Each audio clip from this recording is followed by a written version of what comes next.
قد أفلح المؤمنون الذين هم في صلاتهم خاشعون والذين هم عن اللغو معرضون والذين هم للزكاة فاعلون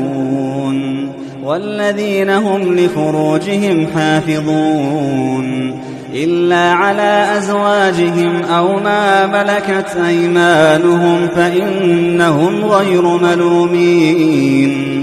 فمن ابتغى وراء ذلك فأولئك هم العادون والذين هم لأماناتهم وعهدهم راعون والذين هم على صلواتهم يحافظون أولئك هم الوارثون